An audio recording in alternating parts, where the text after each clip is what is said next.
But then when your partner says, I don't feel like you actually let me in, you shift into explaining instead of just being vulnerable. You explain why you reacted. You explain your history. You explain your trigger.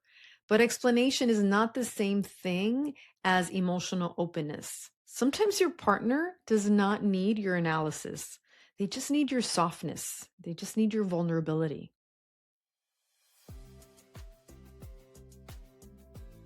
Welcome to Life and Love by Design.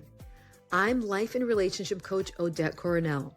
This podcast is for individuals and couples who are done living on autopilot, who are ready to understand the patterns shaping their relationships, their choices, and their sense of self, and redesign them with purpose and intention. Here, we don't just talk about what's hard. We name what's actually happening beneath it and what to do about it.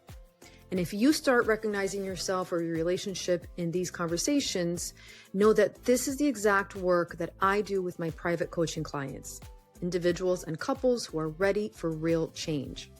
Because a meaningful life and connected relationships don't happen by default. They're designed. So let's begin.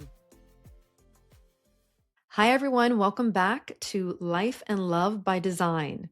I'm Odette Coronel, relationship and life coach. And today we're talking about something that surprises so many high achieving, thoughtful, emotionally intelligent people. And that is, why do smart, self-aware people still struggle in relationships? So have you ever thought to yourself, I understand my attachment styles. I have read the books. I go to therapy. I can articulate my feelings. And yet you still feel disconnected, or you get triggered, or maybe you feel stuck in the same arguments or lonely in your relationships. So let's start here. Being smart helps you analyze your relationship, but it doesn't automatically help you feel safe in it. Intelligence does not equal emotional safety. And there's a difference between understanding your patterns and really being able to regulate yourself when those patterns are activated. You can know your attachment style and still panic when you notice that your partner is pulling away. And you can intellectually understand that your partner is just stressed out. It's got nothing to do with you, but you still feel rejected. And awareness is powerful. Our episode last week was all about awareness, but awareness alone, that's not what's going to rewire your nervous system. Relationships are all about nervous system experiences. They're not intellectual experiences. And high functioning does not necessarily mean securely attached. There are many smart, self-aware people that are also very high functioning. They get things done. They solve problems. They carry a lot. They show up responsibly. But what often happens is that very early in their lives, they learned that competence equals safety. So they had to achieve or perform, and that's what gave them validation, or maybe that's how they felt loved. So in relationships, when things start to feel uncertain, you might over-explain or over-function or over-give or over-analyze. You're trying to fix the dynamic instead of just trying to feel safe inside of it. And from your partner's perspective, they might experience that as control or intensity or pressure. And even though your intention is connection, they're not feeling that connection. Actually, it's just the opposite. So this is the paradox. Your strength actually becomes your blind spot. And here's something else that I see in highly self-aware clients. You use insight as protection. So you're able to articulate, this is my anxious attachment, or this is my abandonment wound, or this is my childhood projection. But then when your partner says, I don't feel like you actually let me in, you shift into explaining instead of just being vulnerable. You explain why you reacted. You explain your history. You explain your trigger. But explanation is not the same thing as emotional openness. Sometimes your partner does not need your analysis. They just need your softness. They just need your vulnerability. If you're doing all the right things, you're showing up, You're holding it together, you're being capable and responsible, and yet something in your life and relationships or your marriage still feels off, then give me a few seconds of your time because this message is for you. Relationships don't usually fall apart because of one big event.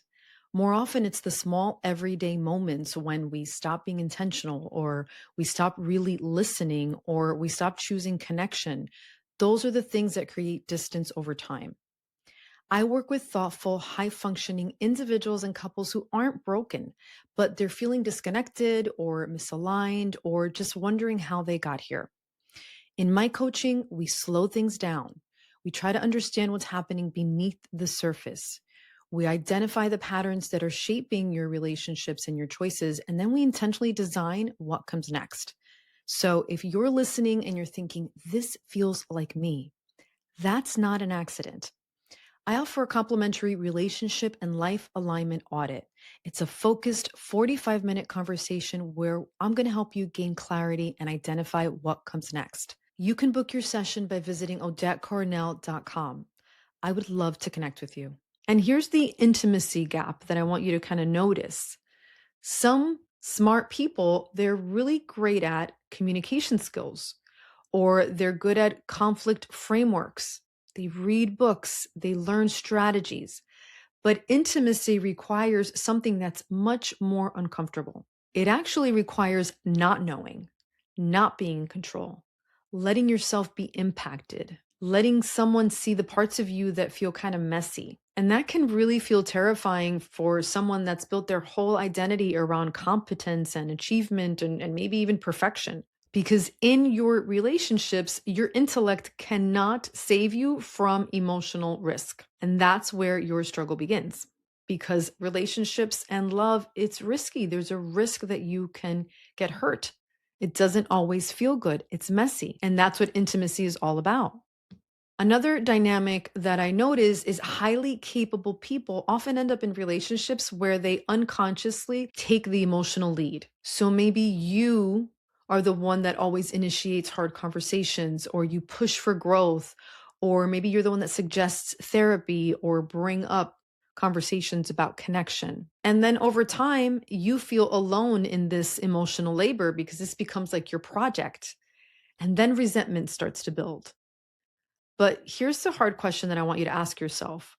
Did I choose a partner, or did you actually choose someone that you're going to eventually outgrow? Smart, growth oriented people sometimes outpace their relationship. And it's not because their partner is less evolved, but it's just because they're used to being ahead.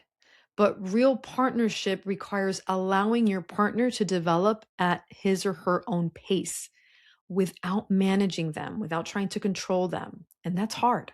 So the real work is around emotional regulation. The couples who thrive are not necessarily the smartest or the most emotionally intelligent. They're the ones who can stay present when they're uncomfortable. They can soothe themselves instead of letting things escalate. And they're able to pause instead of pursue an argument that they know is only going to create a huge conflict. And they're able to repair instead of just focusing on winning an argument or defending themselves. And that's nervous system maturity. That's not intellectual maturity. And most of us were never taught it. So if you're struggling, it's not because you're failing, it's just because relationships ask for a different skill set than achievement does. And we're just not used to doing it. So, what actually changes the pattern? What helps? Well, there are three things that I'm going to mention. And the first one is slowing down, not analyzing faster, just slowing down your reactions. And the second thing is feeling before explaining. Instead of, here's why I reacted this way, just try, when you said that, I felt small. Simple, vulnerable, direct. And the third thing is let yourself be seen without performing. You don't have to be the wise one. You don't have to be the regulated one. You're not the therapist in the relationship. Just be human. So if you're smart, if you're self aware, if you're capable, successful, and you're still struggling in relationships, you're not broken. You're just being invited into a deeper layer of growth, relational growth. And that requires humility, requires softness and courage. You don't need more books. Stop reading. You need more emotional safety.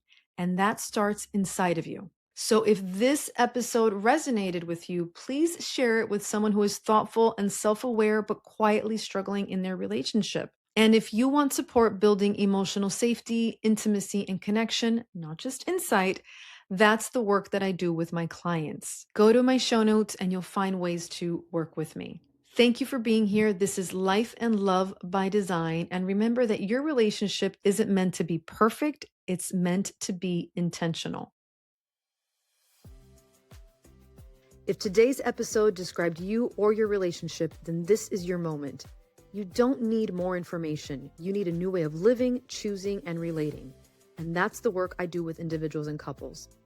If you're ready to stop repeating the same patterns and start designing your life and relationships intentionally, visit the link in the show notes and book a complimentary relationship and life audit.